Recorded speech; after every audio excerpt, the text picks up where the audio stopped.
Hi. Short Bus Debate Club. It's a bus rolling. I can get on board. Hello, I'm Darren Jolly. It's time to get this short bus started. So let's roll and on with the show.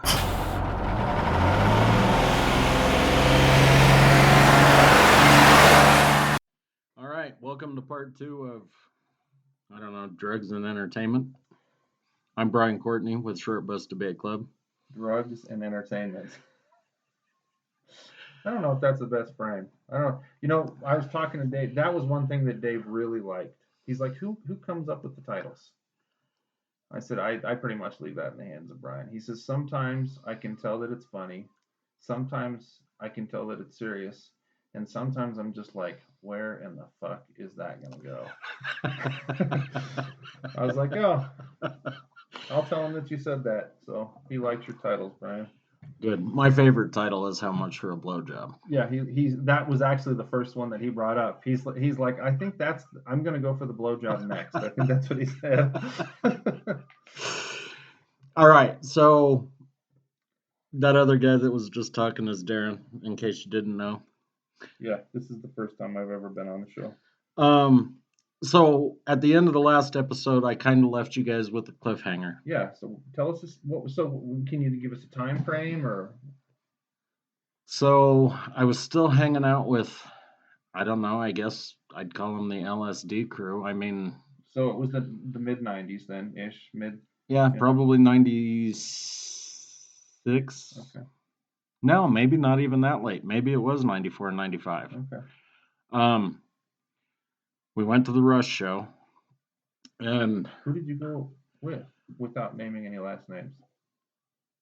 Well, Jackson. So you refer to him Downey by his last name. McCarthy. His last name too. All their last names thus far. Yeah. Jackson's name was actually Michael Jackson. That was a tough thing to grow up with. Although, like, he was so funny. Like, he's like the first time you meet him, he's like, you got one chance and never fucking say anything about it again.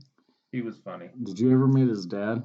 Uh-uh. Oh, dude, his dad was right, and his mom was too. She was from fucking Belfast, or somewhere in Northern Ireland. But his dad was this big fucking, I don't know, yeah. Samoan, Tongan, something really? Huge. I mean, like from the islands down there, though. You're saying that's a guess.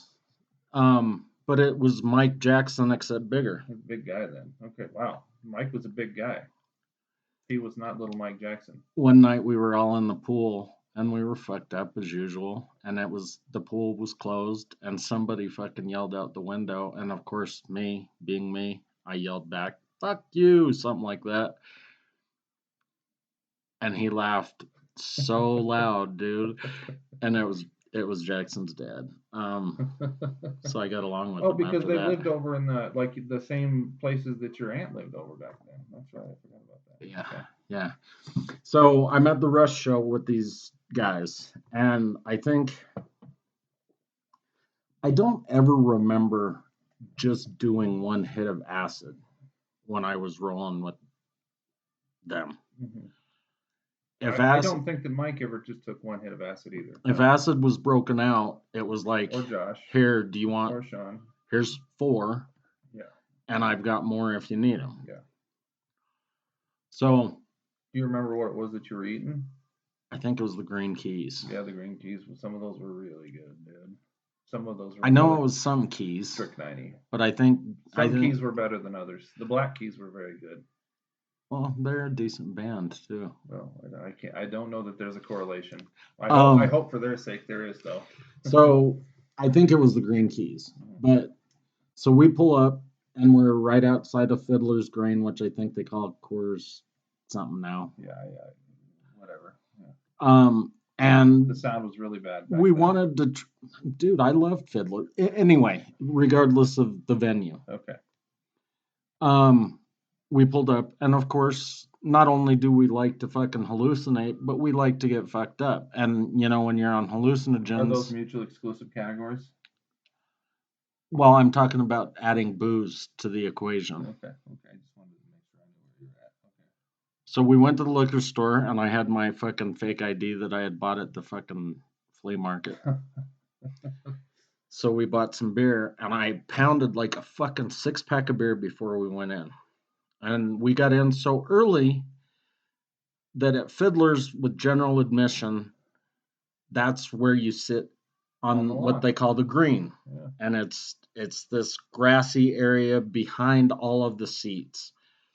And while they're waiting for the green to fill up, they rope it off. And once that section is fucking full, they move the rope, and so on and so forth until the entire green is full. Well, I had slammed so many fucking beers, I'm hammered. But you don't feel hammered when you're on acid. So You don't say. I'm sitting there and I'm like, dude, I gotta. And I fucking jumped over the rope and landed and puked. Well, a couple of fucking security guards saw me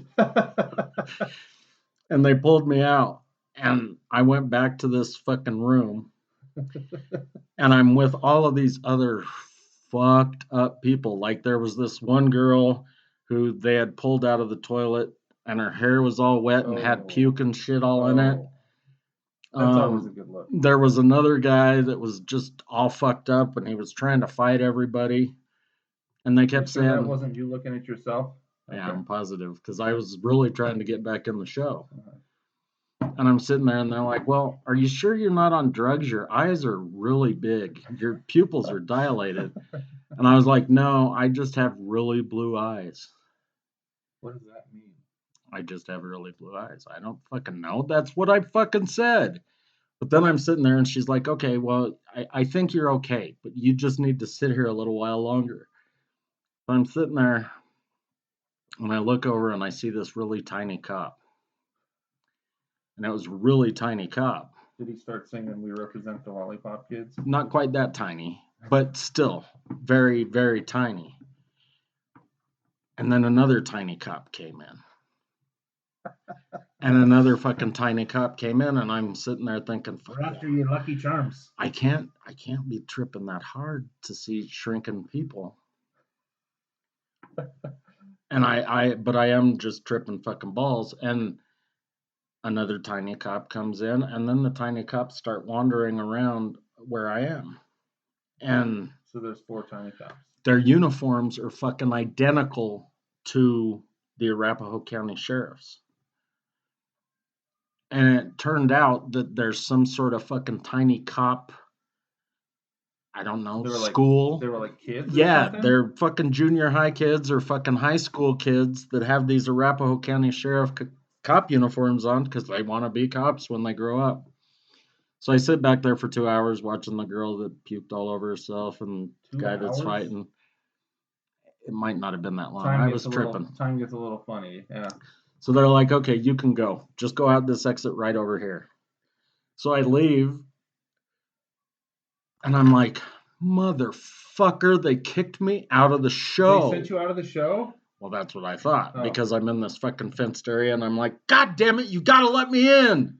You were in the... And then they were like, dude, you're already fucking in. You were in the lower part, though. You got down below. I was in this, like, fence maze that if I would have just continued to follow it, it would have just let me out right next to the stage. Mm-hmm. But I was fully fucked up, dude. I mean, I swear to this day that the laser show at Rush was so intense. Like, not only were there lasers, but I saw like little shapes inside the lasers. And I kept asking people if that really happened. And they were like, I don't know what the fuck you're talking about. But yeah, the Rush show. I don't like, before I head back into a little bit more concrete and subject specific like topic, I don't like tripping in public. I didn't like tripping in public. I didn't like tripping at concerts. I tripped at the Pink Floyd show. That was not a good idea. And the last time that I tripped, I said, was December 31st, 1995. The last conscious memory I have other than getting in the car and driving through the streets of Manhattan with Nicole. I mean, she was just tripping her fucking brains out too. With all these people standing on the corner, hailing, asking for cabs, was me walking out of the fish show and seeing Jackson was living in Rhode Island at that time in Providence, and because he was the fish head, he was following fish all over the place at that time, and his fucking girlfriend was standing like right at the fucking entrance when I walked out, and she's like, "Oh, hi, Darren. Have you seen Jackson?" I said, "Did you get in, Jenny?" She says, "No." I said, "Dude, I am fucking crying so hard." She says, "Yeah, I can tell." I did a lot of that walking around shit too. And she looked like the Cheshire Cat. And I said, tell him I said hello. And I wandered off with Nicole, and we got in the car. But that was like my last tripping memory, was running into fucking Jackson's girlfriend. And she looked like the Cheshire Cat. She really did. Like, she had like hair growing out of her upper lip, like and she was a fucking huge smile. Yes. Like she very well. I mean, what would the Cheshire Cat be without a huge smile? Right, but I was just making sure, because you said no, she had tripping, some fuzz. Like things kind of like play out like that. And I will tell you that at the Pink Floyd show, like I had a similar laser experience to that one, but I knew it was all me. Like, it didn't matter me communicating to anybody else. I was very much in my own headspace. I don't know if it was all me or not, but I don't know. Like, I had some other weird shit. Like, there was some weird gangbanger shit that happened at that concert. Mm-hmm. And then later on, not that night, but maybe that same summer, we were all tripping up in the woods because, we like to take a keg and fucking... That environment is much more... still not around. I mean, I don't really want to be around like Ernie Estrada. No problem, guys. I like you guys. I just don't really want to be tripping around. Well, so this story is directly related. I assumed as much. So Josh shows up and he's got a fucking black eye, and I was like, "What happened?" And he's like, "Well, I was running through the woods and I ran into a tree." Well, then again, they tell me that I'm full of shit, but I remember being in this, essentially this circle, this opening. And they were like, "You just need to stand right there." And I was like, "What the fuck are you guys talking about?" One of the Estradas comes out, and another one, and then like Heflin, those two black twins that were always around, Josh Downey. Uh-huh. And I don't know for sure, but I think they wanted to jump me into whatever little club that they had, and I think they had jumped Josh in earlier, and that's how he got the black eye. Yeah. Because I was like, "Fuck you guys, I don't want to join your club. Fuck you." And I walked out of the circle, and they still tell me to this day that I was full of shit. Well, of course, because you weren't in the circle. You got to be a part of the circle to be in the circle. Yeah. So. But I was dosed, like fully. Well, and there are some things that happen in the middle of the mountains, like in terms of my psychedelic experiences, that will never come up on this show. Like I'm not going to try to explain them to people. Like, I know what my experiences were. They were real in the sense that I experienced them. I talked to the people that I was with those nights, and they were real to them as well. But I'm not going to, I'm just not going to get into a dialogue with, I'm certainly not going to air it in these places where people would be like, "Yep, that one's fucking off the fucking deep end more than we already thought that he was." Well, I haven't seen any of the Tortilla Flat crew in a while. Ernie, like I said, he just moved back to Denver, I think, actually. He moved back? Yeah, he lived in, he was running a restaurant in Louisiana for a while, and then I think he moved to Tennessee for a little bit. He's been married to Travis Little's sister, Megan, forever. Really? So, yeah, forever. I mean, I think they got kids together and everything. So, I mean, they got a good relationship. They love each other. I mean, they've been together since high school, pretty much. So, high school-ish, No, that I was just thinking of. That's whatever. That's not Melissa, is it? No, it's Megan Little. Okay. So either way, as I try to make an attempt to segue back in, so one of the things that I brought up when you told me to wrap it up. Yes. I watched this one documentary specifically, and it took place in 2010. I want to look a little bit more. It was about Juarez, right? And about like the two main cartels. So you had what's his name and what was the other one? You had Tijuana and no wait, what were Well, they? so Tijuana was the Ariana brothers, No, that wasn't who they were talking about. and So what's Sinaloa is Chapo. Oh, Sinaloa is Chapo, and then there was another one they said other than Sinaloa. Well, so it could be a lot of different ones because there was a Juarez cartel at one time. Well, so give me another name. I just did. If you say the names of the leaders. I can't. I can't remember because here's the way that it worked. Mm-hmm. So, and this is what I was going to talk about with regard to heroin and coke and weed, because you mentioned that these people are saying, well, when weed became legal, they started pushing more heroin, and that's not exactly true. Not on the nose. Because they started pushing more heroin and coke because you could pack it into smaller. You could pack more into a smaller area than you can with weed. It's a volume kind of thing. And it was worth more. So they started pushing more coke and heroin than they did weed before weed was ever fucking legal. That they just wanted to be able to have one-on-ones going over the border. Just right. So. Yeah. Just give me a one-on-one. So whatever. There were two cartels that were operating that they were talking about in this specific documentary. Well, so there was a guy named Felix Gallardo, and he was originally from Sinaloa, but he's the one that started. He went down to Guadalajara. The Guadalajara guy. Yeah. And at first they were just pushing weed. I don't want to get too much into the gangs yet. No, I understand that, but I'm just trying to explain it because once Gallardo went down, the cartel, because at that point it was Sinaloa, it was Tijuana, it was Juarez, it was Guadalajara, it was all of the major cities in Mexico that were part of this cartel. They called them plazas. That's right. And the plazas all paid in, but they also got an even revenue share. They were working together. This is something you were talking about before. Mm-hmm. So once Gallardo went down, everything broke up, and that's where they started fighting over routes, because Tijuana and Juarez were the only ones that shared a border. That was a big point that they made. So like the argument, so the president at the time in 2000, I think his name was Calderon. Is that correct? Mexican president Calderon. It was either Calderon or Fox. Fox was 2000 to 2006, and 2006 to 2012 was Calderon. So Felipe Calderon, and so it was 2010. So Calderon was the one that they were talking about. So like the rhetorical disposition that Calderon and dumb Obama was making was that these people were fighting over this route, the Juarez route, right?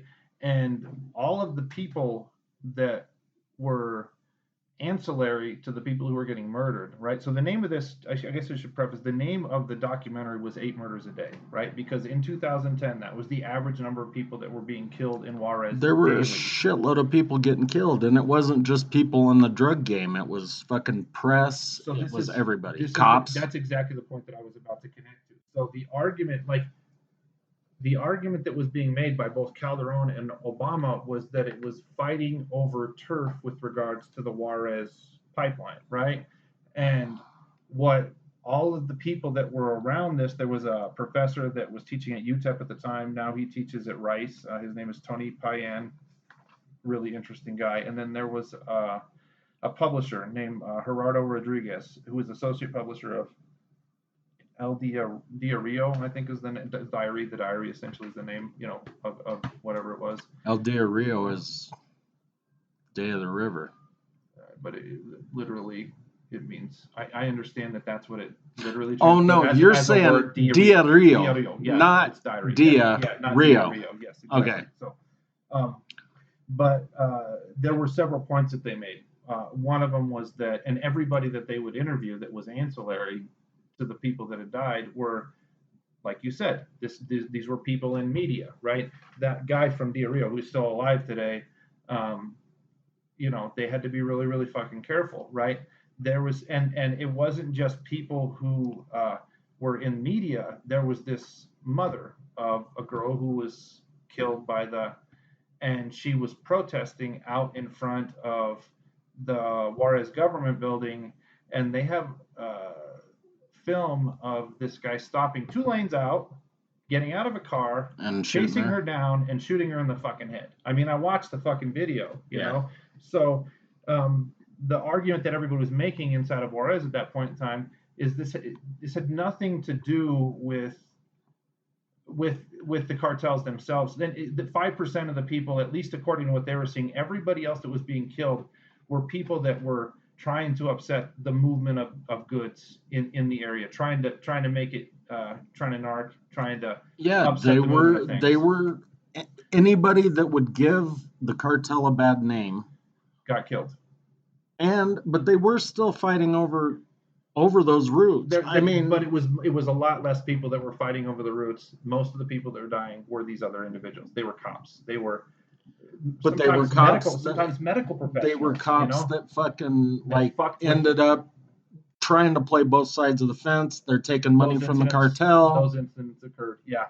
So they were dirty. There were dirty things that were happening. But so Tony Payan and this guy Gerardo Rodriguez, they talked about something that maybe I hadn't thought about as clearly until after. Of course, I'm the Marxist that I am, right? So in the midst of all of these discussions, one of the main points that he says, so Payan makes this statement, all right? He says this is class warfare disguised as organized crime. The city is divided into very distinct class groups. The middle class that is struggling to survive and running faster to stay in place. We're talking about a vast amount of people that have absolutely nothing to lose and are absolutely willing to go and pillage that middle class, and the upper class are leaving the city. Because the very wealthy people, the people that own the maquiladoras in Juarez, the people that own the shopping centers, the great landowners in Juarez, they've all moved up to El Paso, right? So this is a main point that he's saying, but he says you can't just take this in the context of just like a straight Marxist position. He said, you have to understand that like movement of goods has gone back and forth over the border since way before the United States existed, you know? Like it has. That border did not exist, so goods flowed. He said, but when neoliberalism opened, the movement of goods along the border, when it came to drugs, became an incredibly lucrative space because there was the huge demand north of the border and there was a huge supply south of the border. So these, like you said, these cartels started pushing those. Neoliberalism opened the door for the movement of these drugs up into the United States. So I spoke kind of out of turn, and I knew that I was, but so Juarez was one of them. Mm-hmm. Tijuana, those were the two main ones. But there's a state called, I don't even know how to pronounce that. Spell it. It's Tamaulipas. Spell it just so I know. Tamaulipas.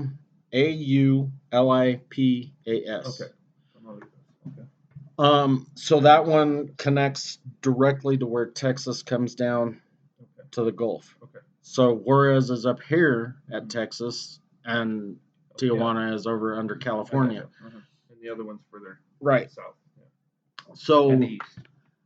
Those guys, according to Narcos, which is where I learned about Felix Gallardo, and then I read some more shit about him, but there was this guy who ran the cartel in that Tamaulipas, and he had friends on the other side that were border patrol, and he was talking about how back in the 20s he used to smuggle booze, and he'd say, well, you know, I smuggled booze to the gringos, and then after it was booze, it was weed, and so on and so forth. So both sides of the border have been moving back and forth for a long time. And not just for drugs, for all kinds of goods. Yeah. Absolutely. Yeah. But what I was going to say is that when NAFTA was enacted, it made it a lot easier. So that was one of the ways that the Juarez cartel got as big as they did and as powerful. Not only because they had that border, but because they had all that fucking industrial space that was there, and they had these railroad spurs. So there's some fucking rich dude, I can't remember what his name was. He was never a politician, but he was basically a puppet puller, puppet master. He pulled strings to all of the politicians. He owned a lot of these shipping companies that could move by train, by truck, whatever. He got in bed with the dude that used to be Gallardo's right-hand man that was running Juarez after Gallardo went down. And they started moving a shitload of fucking drugs over the border via train and truck and everything else. Another thing you've kind of got to keep in mind is that this war on drugs is complete bullshit. I don't know exactly how much money they budget toward the war on drugs, but if you just take the Colombians, which do still provide the coke to the Mexicans, because the Mexicans aren't growing their own coke. They do heroin, but not coke. Yeah.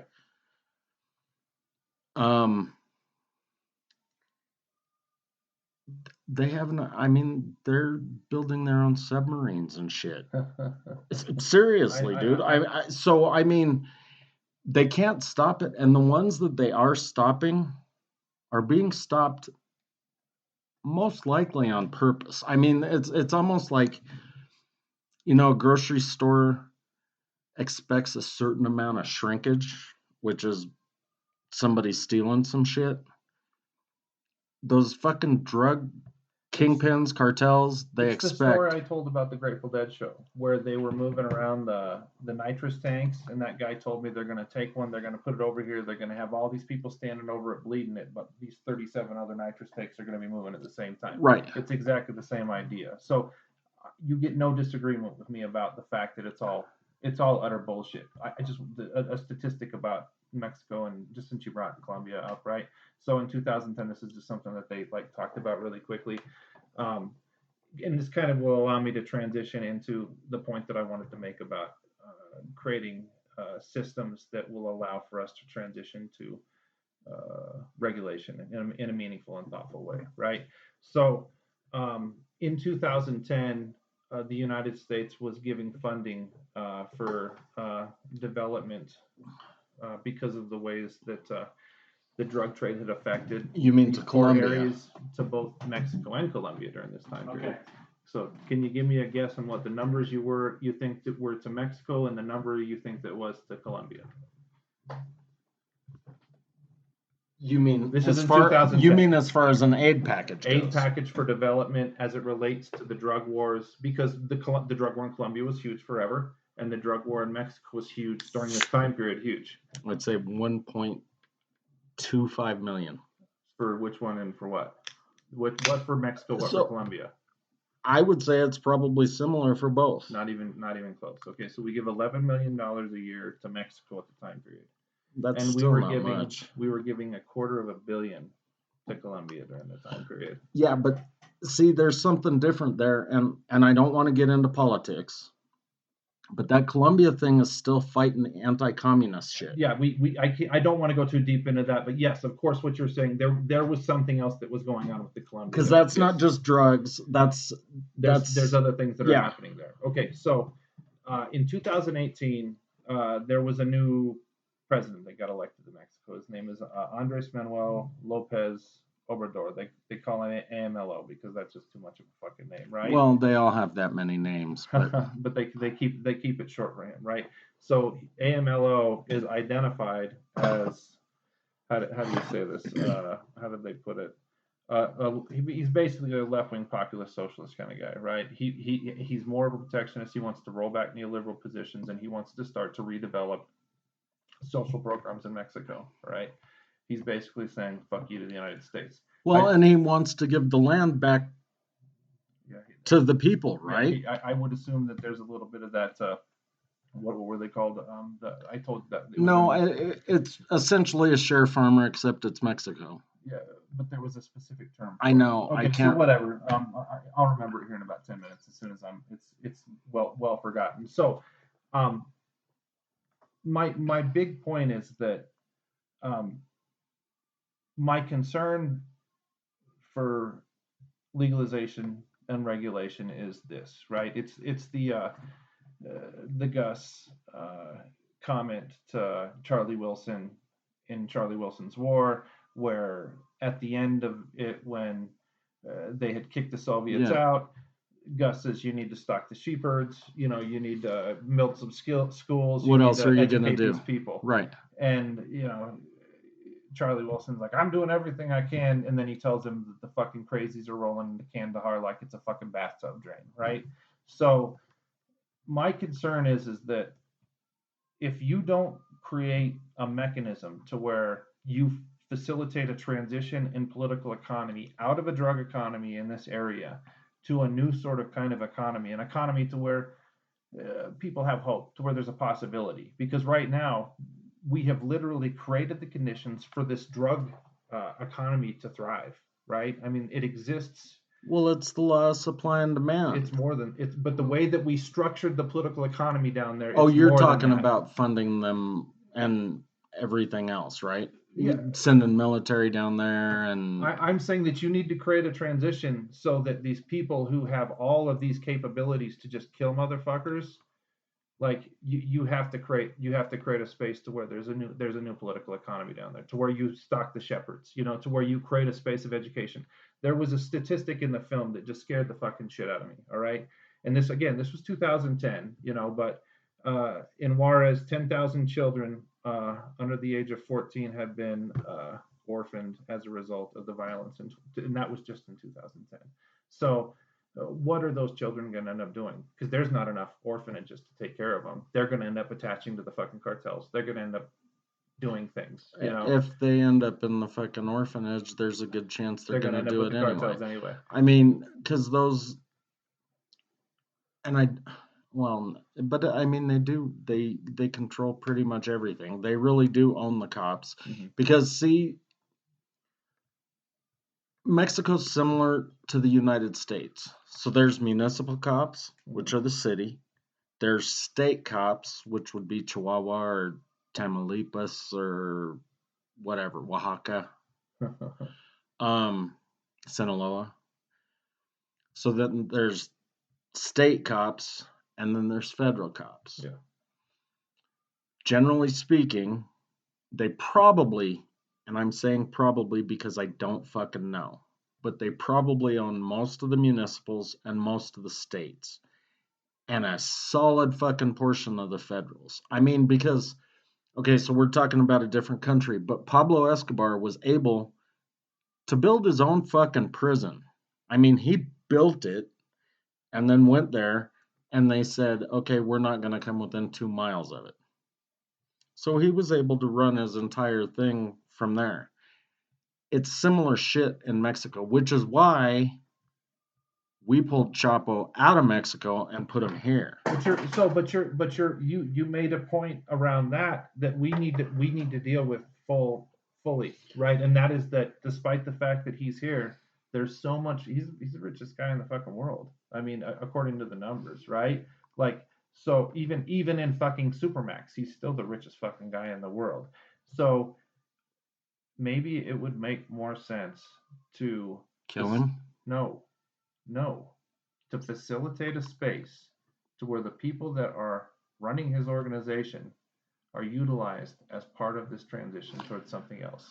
Well, and that's another part of the problem. And I don't know if there's a way we can fix it. So we give how much ever? $11 million, $250 million. And that was 2000. That was 2010. Right. So I don't know what the numbers are now.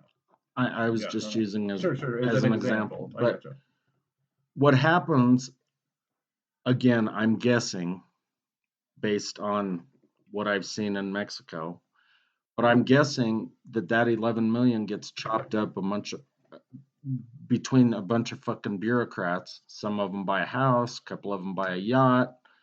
And then $11 get to that orphanage. Right. Out of the entire 11 million. Or maybe they pay for a couple of guns for the people that are fighting the drug war. Yeah, whatever. Yeah. And the same goes for Colombia. We'll call this the funding the Ukrainian military rule. Right. Did I say that? So we're just funding bureaucrats, and it's again all about optics. So Again, funding the Ukrainian military rule. I would say we flip it, and instead of saying here's $11 million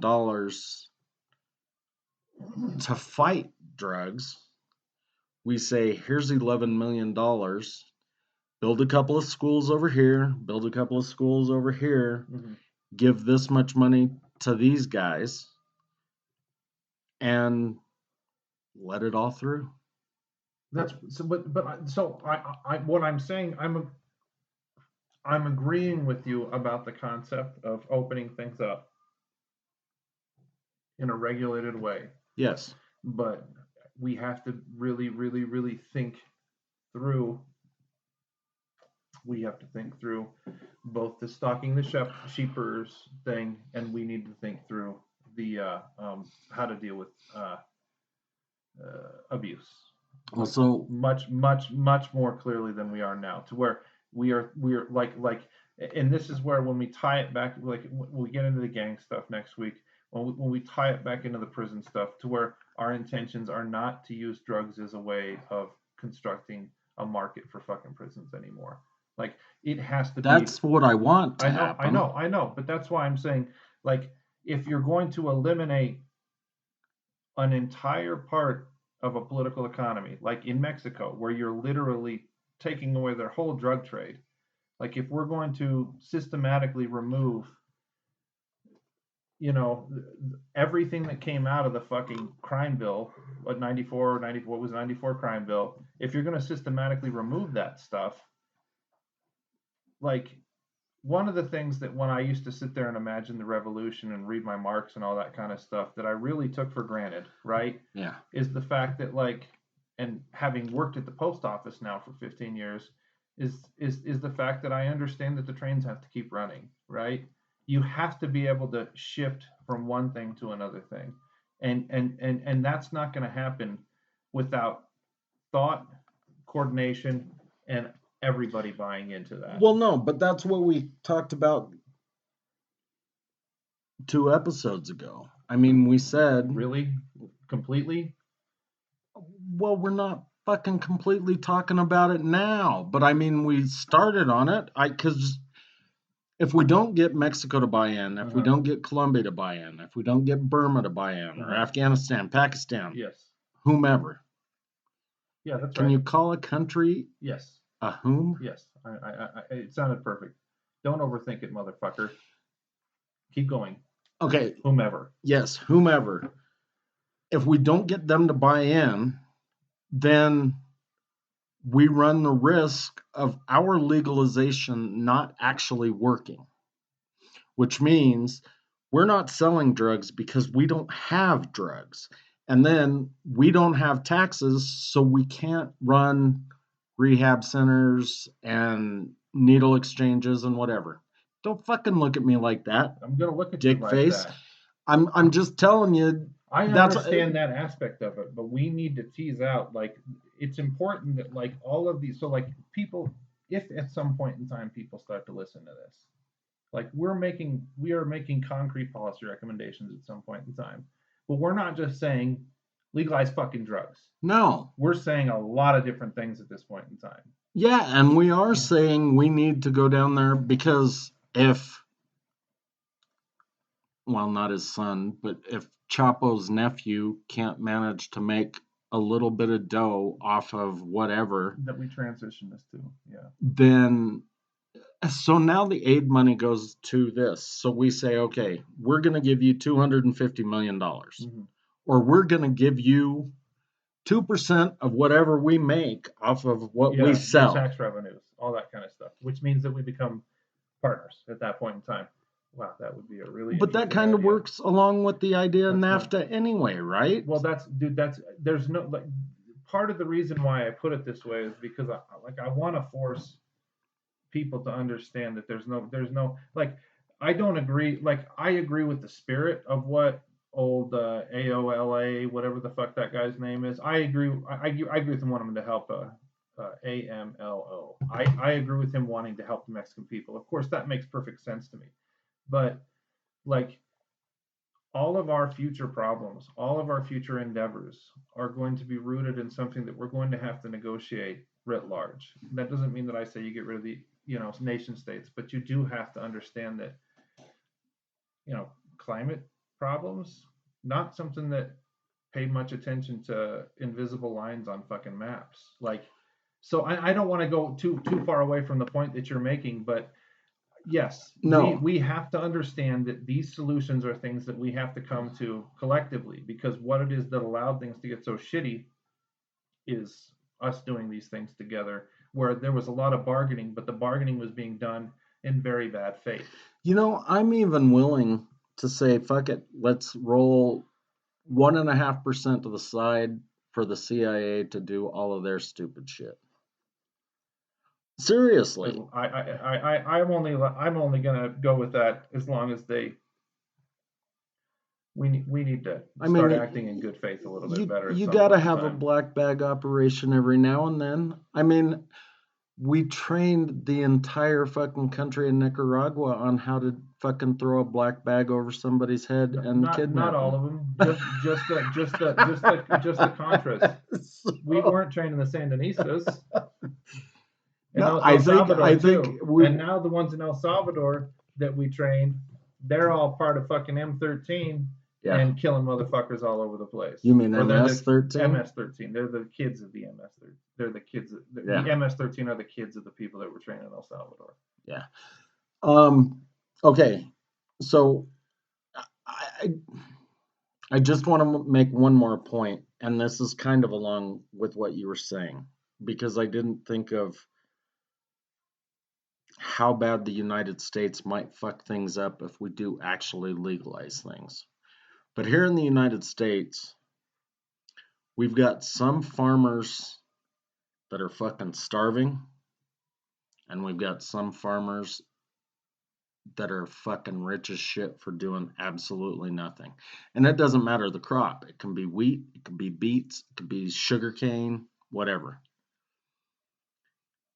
I have a strong feeling that if we were to legalize everything, that they wouldn't let the invisible hand actually do its work. And that they would, because capitalism's functioning so appropriately right now? That they would try to place farm subsidies on the making of drugs and shit like that. Yeah. Or whatever the necessary. And so whoever had the most land and could provide the most supply may or may not get paid to not produce. And that kind of you and you're getting your fucking cart ahead of the horse. You always love to get the cart ahead of the horse. You're worried about fucking farm subsidies for people that are potentially producing heroin in the United States once we've made it legal and we've regulated it, because we're not going to incorporate the fucking Afghanis into the fucking heroin trade properly as soon as we make it regulated. I was just mentioning it as a side note.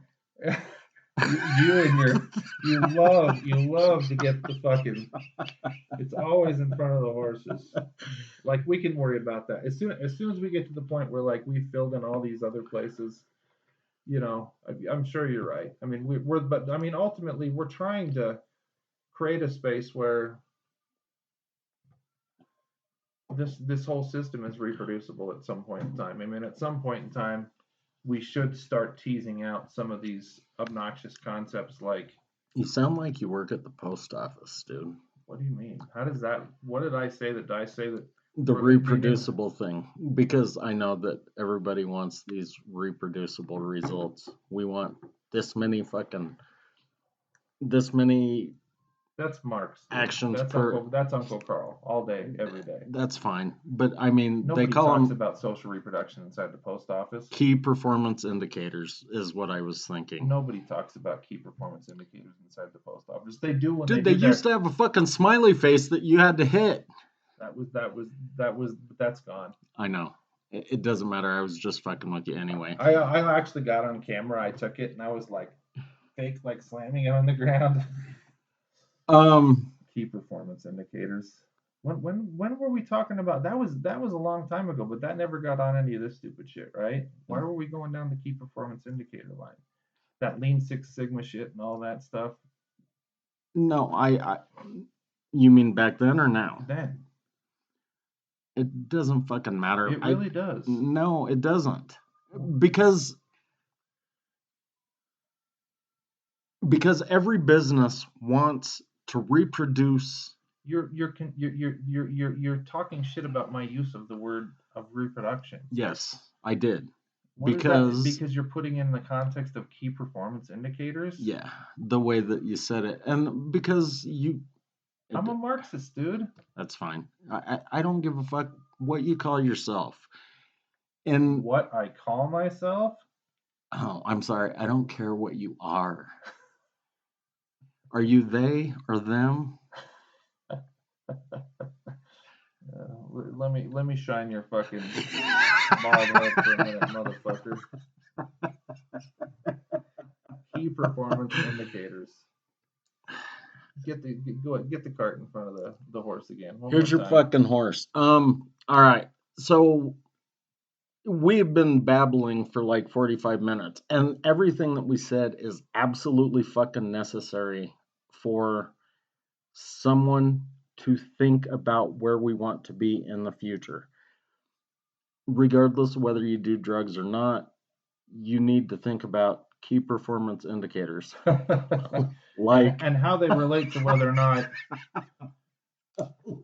we're doing a really good job of having non-recidivism with people in prison. So that means that we've got lots of prison customers. That's another KPI. But see, those guys in prison, and this is just a guess, this is just an idea, but instead of holding the drug people in prison, they could open rehab centers. And that would at least partially fill that gap for the bodies that they're missing. Your funding would be dependent on your success. I mean, and that doesn't mean that you just push people in and you push people out. Would that be a key performance indicator? It would be a key performance indicator. You have to be able to demonstrate that you're actually helping people.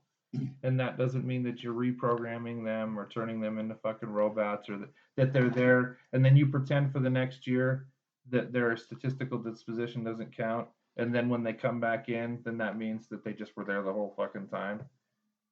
You need to actually demonstrate. We need to spend some time thinking about. Well, hold on though. I don't understand where you're going with this. I know that people that want help should be able to get help. That's what I'm talking about, like concrete availability. I'm talking about not subjugating it to a market that wants people to fail so you can continue to make money off of it. Okay, so no revolving door. Yeah, you're not forcing people into those spaces. You're just, if somebody wants to come into that space, you're really trying to engage them, honestly. Enhance your calm. Enhance your calm. Enhance your calm, John Spartan. Dude, I wasn't trying to fucking piss you off. I'm just saying. I was just being serious. I'm not pissed off. Like, I was clear. I don't want anybody to be forced. No, I want people to be able to get help. But the way you were making it sound, and you said no deprogramming and whatever, but you said we need to see results. And you were interpreting it. No, I wasn't. There's a problem with addicts.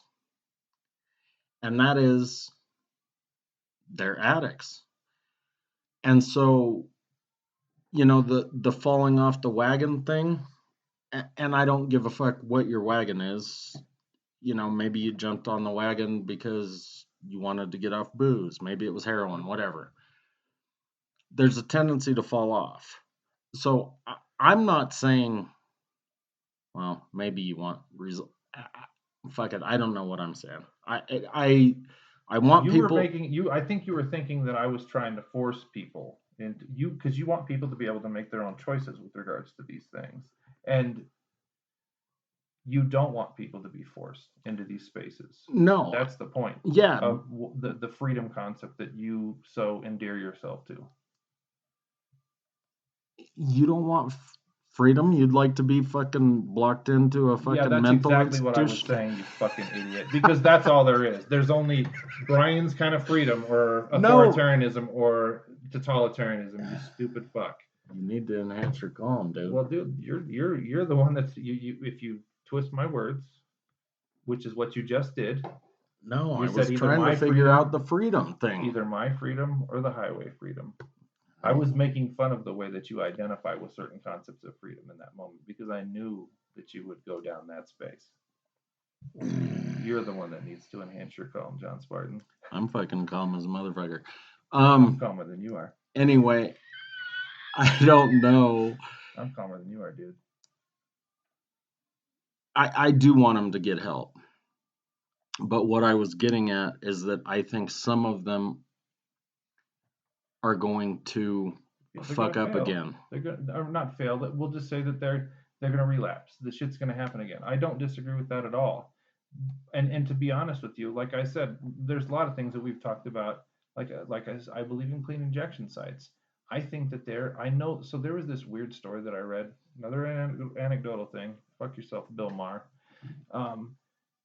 There was a longshoreman who worked as a longshoreman for 35 years, and when he was on lunch, would go and shoot up, and at the end of the day, he would go home and shoot up, and he did that for his entire life until he died.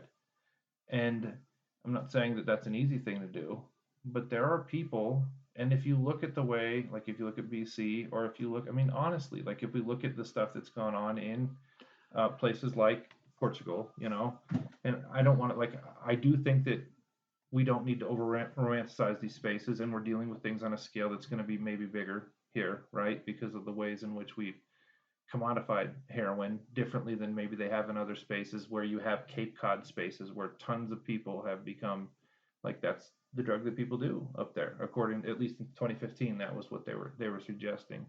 But in that context,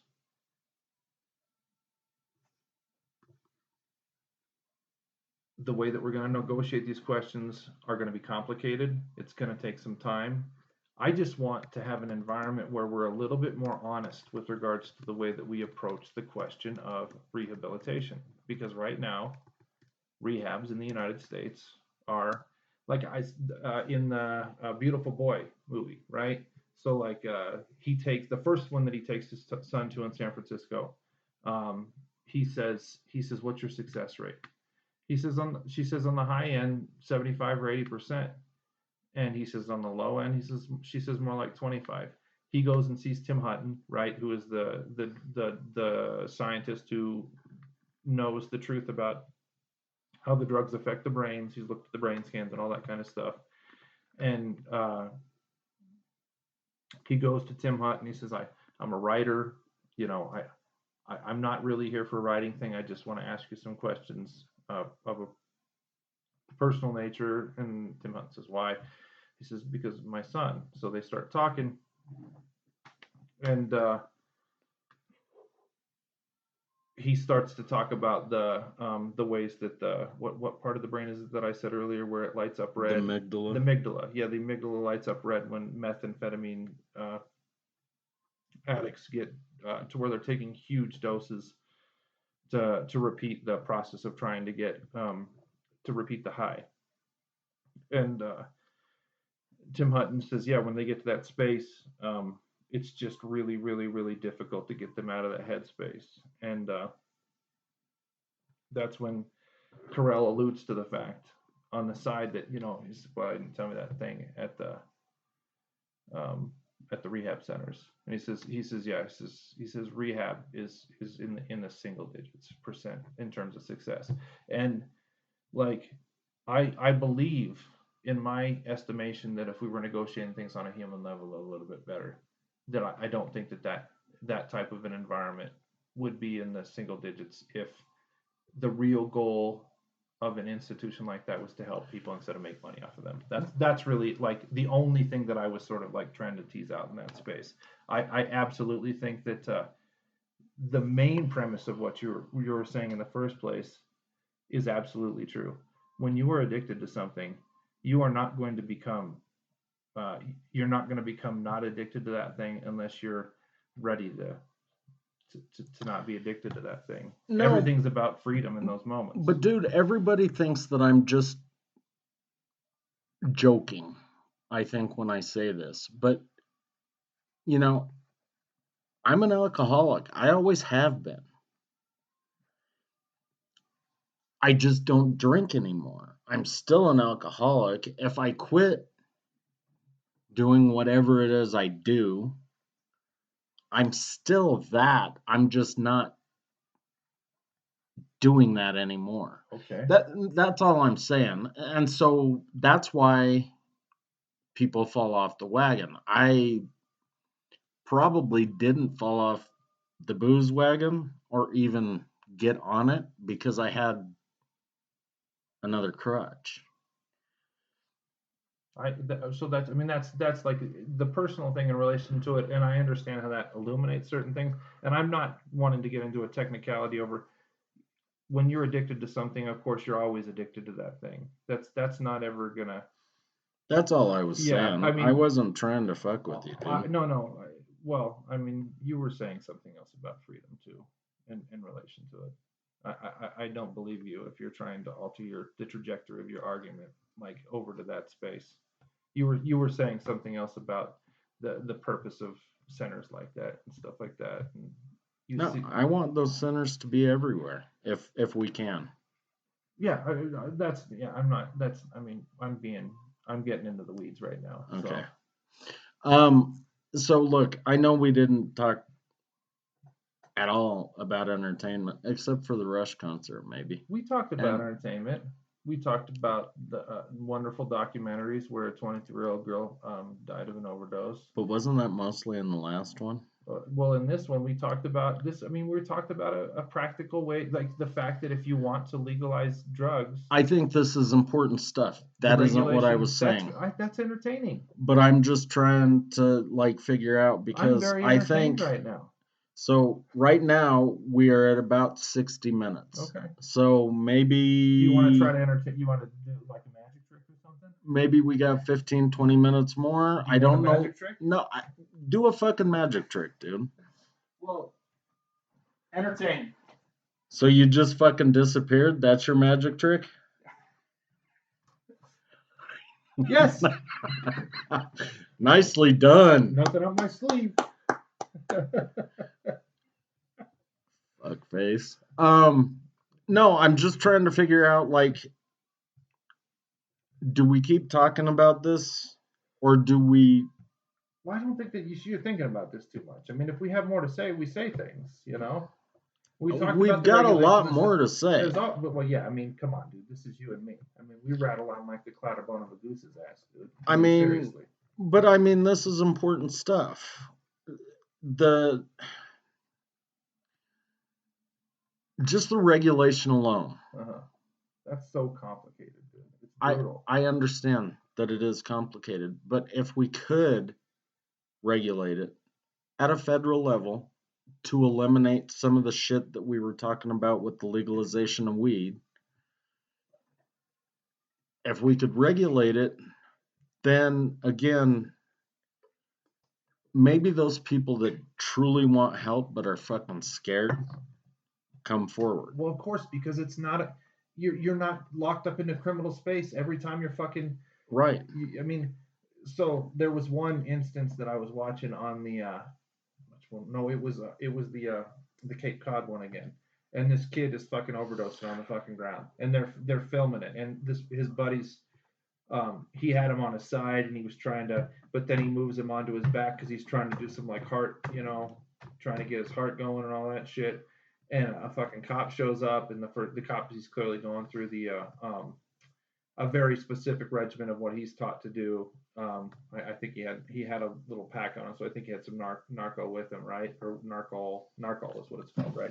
Something along those lines. And but he rolled him over onto his side, and then suddenly there were 4 fucking cop cars there, right? And so like the kid that had been helping him while he was fucking overdosing is now in trouble too. But you can see him. He's like, he doesn't run or anything like that, but he knows because there's 4 fucking cops there. There's nowhere for him to go, but he's petrified because he knows that if he has anything on him, he's going to jail. I mean, we do not create an environment where, and like if we acknowledge that this is, strictly financial. well, that it's an illness, like when addiction is an illness, sorry, right? I went the other way. Instead of a crime, right? Then we're thinking about it differently. We're approaching the people that are dealing with it differently. And for all of you that think that that means that, like, you know, that you're like, look, if you want to militarize everything, then I don't want to live in the same country as you anyway. You can fuck off. Well, that's why the war on drugs needs to end. And okay, so I've said it before. I'm gonna say it again. Mm-hmm. And I don't know. Again, we can keep talking, but HBO really hasn't made many bad shows. Mm-hmm. But they did one fairly recently, which was called, I think, We Own the City or We Own the Night. Mm-hmm. We Own the Night. I know there was one called We Own the Night, but I don't think that's the one you're talking about. It is We Own the City then. Mm-hmm. But it was about the city of Baltimore right after Freddie Gray. Mm-hmm.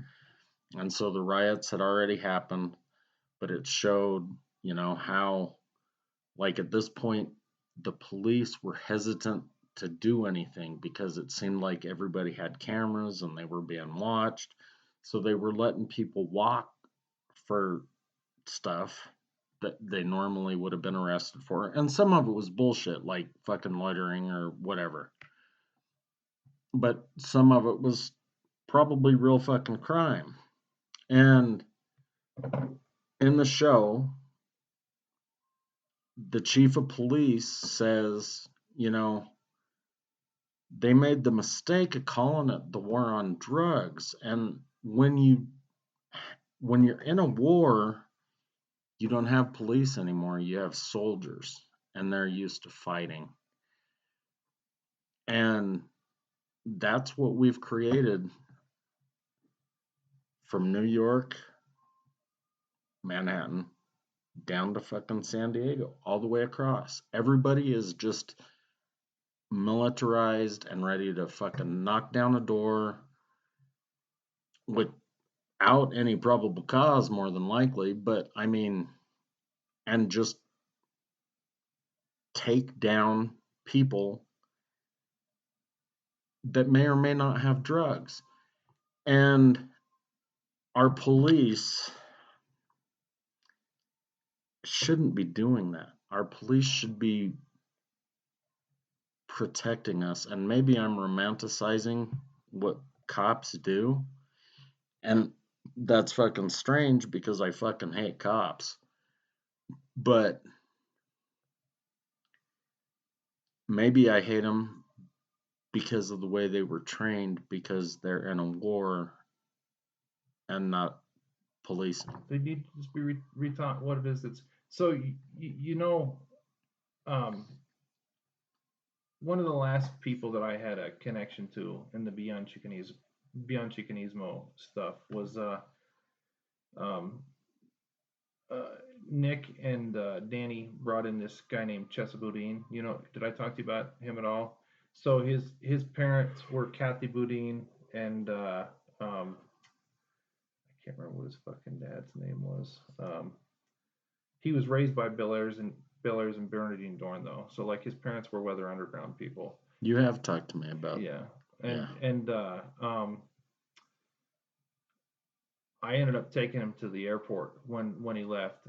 He went and served as a foreign policy advisor to Hugo Chavez in Venezuela before he died. Chess is a very interesting person, but he was the district attorney in San Francisco from 2020 to from January 8th, 2020 to January 8th, 2020 or July 8th, 2022. He was removed from office because he tried to force, um, at least where he was at in San Francisco, he tried to force the removal of all nonviolent drug offenders from prison. He was trying to enact a lot of the things that we're talking about. And of course, like the people who think that everybody that has a drug offense against them is a potential thief, a potential, criminal. Right, and it's horseshit. Sorry. He did no, it's fine. It is horseshit. But he really, really, really, really tried. Like I was on, he was doing this talk thing, and it was when everything was shut down in 2020, and this person was just saying all these horrible things about him in the middle of it, and he started to talk about his activity in Venezuela, right? And I said one thing. I said I can't imagine who would know anything about the Venezuela stuff unless they were working for an intelligence organization, which means that I automatically got flagged the second that I made that comment. But he was doing that, and he got fucking tagged by all of these different actors the second that he came out trying to do all the shit that he was doing. And all the people who were talking about defund the police, uh, they tried to glom that onto him, and he was not trying to defund the police. He was trying to make the police do their job, and not worry about people who were not dangerous fucking members of society. I don't ever want to defund the police. Not that I'm ever going to call one. I don't think it's ever going to happen. I haven't. Well, no. When somebody broke into my Jeep, I called the cops because I had to file a report so that I could get my insurance. Insurance is like that, yeah. But otherwise, I wouldn't have called those motherfuckers. They're worthless. They showed up and did absolutely No, nothing. you do it for the purpose of a technicality in that moment. Right. So. But I don't think I'll ever call a cop because again, I think that they're absolutely worthless unless they're chasing down drugs. And maybe I'm wrong. The last nice cop I remember talking to, and she arrested me. But she put me in the front seat and she made sure my seatbelt was on, and then she gave me gum when she was taking me to jail, which I thought was nice. All of the others basically beat the fuck out of me. Or did beat the fuck out of me, one or the other. When I say basically, I just mean a couple of fucking whacks to the head as opposed to full on kicking you and shit. I don't know, dude. I think We both understand that there's a civic function that police fill, and you don't want to live in a space where they're not there. But we would feel a lot better. I think we both agree that we'd feel a lot better if they were focusing on things that made sense. well, this is a whole other episode, probably. But seriously, dude, and you know, cities have fought across the United States to get it, but I would like to see a fucking board, for discipline that had two or three cops, two or three civilians, and then like maybe one politician to break the fucking tie. And police, here's something that's gonna get me fucking a ticket sooner or later. But police unions shouldn't just be about protecting a motherfucker's ass. Like, people need to do their job. Dude, the thin blue line. Well, unions as a whole shouldn't protect anybody that can't do their job. Yeah, I say that as an American postal worker union person. Is I think that, yeah, that most of the time the National Social Letter Carriers, and I'm not saying this for all of them, but the two union stewards at my post office prior to the two existing ones right now were the biggest fucking slugs in the history of the universe. They know that I think that. And I've been pretty clear on my point with regards to that. And I'm a Marxist. I believe in what I fucking believe. I believe in labor, which labor is supposed to What gave in 1970 when the Wildcat strike happened in New York, you know what gave it success? I know I'm going to repeat this many times throughout the. If we do this for years, I'm going to say this many times over. What made it successful was that those guys controlled the means of production.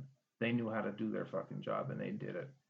It's not about fucking sitting there saying, I'm gonna fucking be as slow and worthless as I fucking possibly can. It's Because I about know the union's gonna save protect me. me. Yeah, it's about making sure that you dominate your field of labor because because you have a skill and you're the one that has it. You're the people that have it, and you make sure that you've earned the right to maintain the protection that you've had through the unions that exist. But I'm not even talking about the police union, because the police union steps in if they think something went wrong. I watched too many movies. That's probably why I think about that shit. But I'm talking about that weird shit because, like, and I understand this part too, because you shouldn't fucking, rat on somebody else. But that thin blue line and that fucking shield thing, where if you're a cop, we're behind you the whole way. I don't dig it, dude. Like that nurse, when I showed up at fucking county that night and I had fucking blood dripping down both sides of my fucking face. Yeah. I had, probably a bloodshot eye because they had fucking kneed me in the head a couple of times.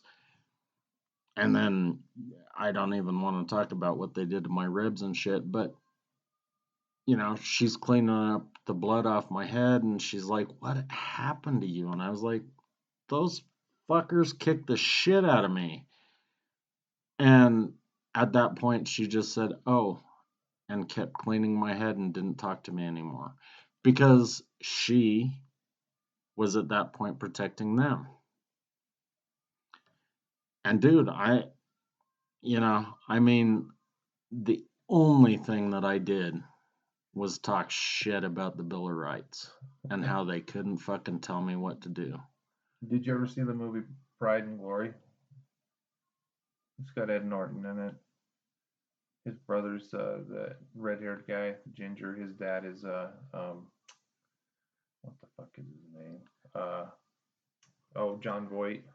It's all these Boston cops, and there's all that. I have it's like seen that it's like because a one of Morta. them runs a fucking nightclub, right? No nightclub. Maybe I haven't seen But it. Colin Farrell's he's a dirty cop, and they shake down all these people on behalf of drug dealers and shit like that. And of course, this is like the hyperbolic example of But like that shit bad stuff. happens too.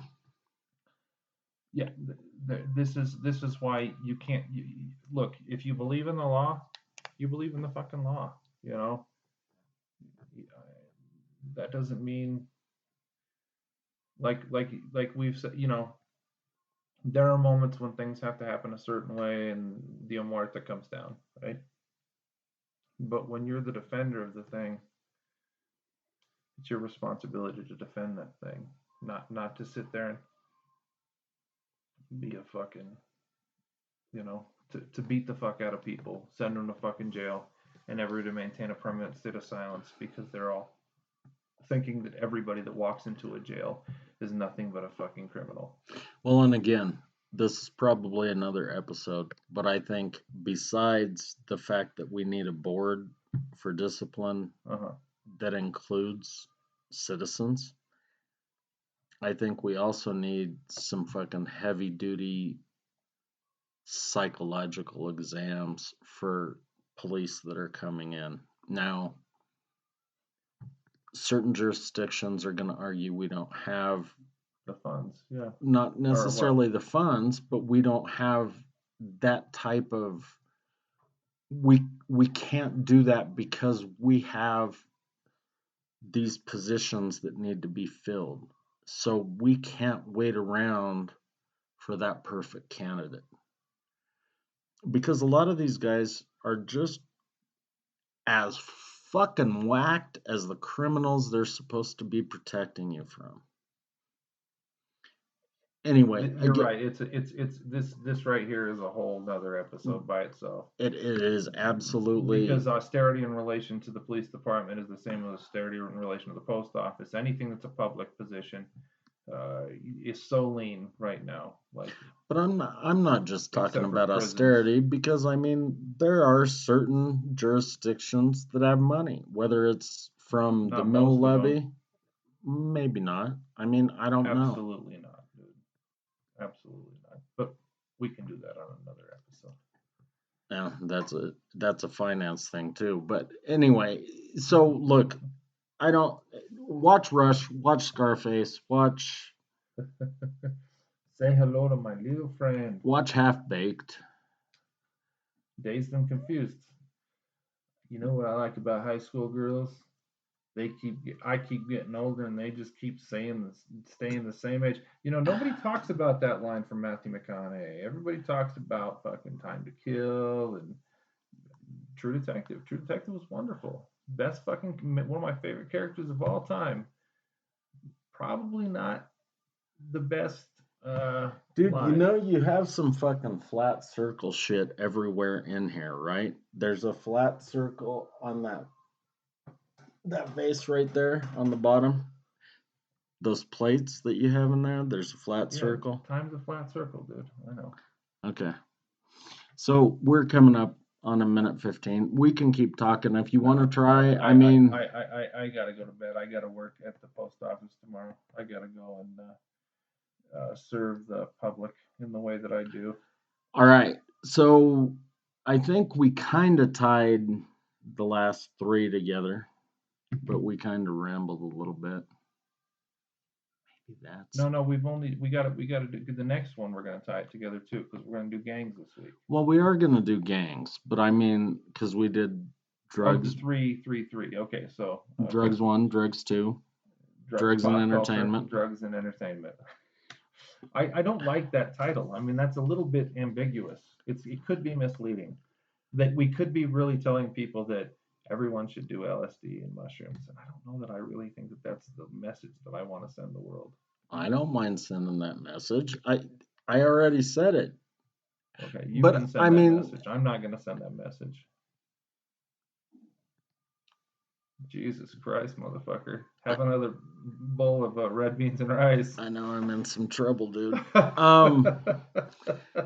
Yeah, so I don't know. Do drugs, don't fucking do drugs, but don't worry about other people doing drugs. Just let it go and talk to your congressmen, senators, Let it go, let it flow. House reps. Let it blossom, let it grow.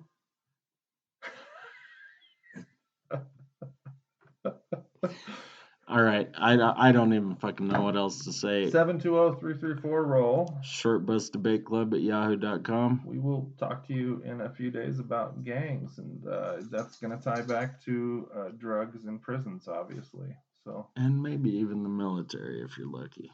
Actually, we should have done the last castle on this one. Anyway, well, it wasn't a drug movie. Later.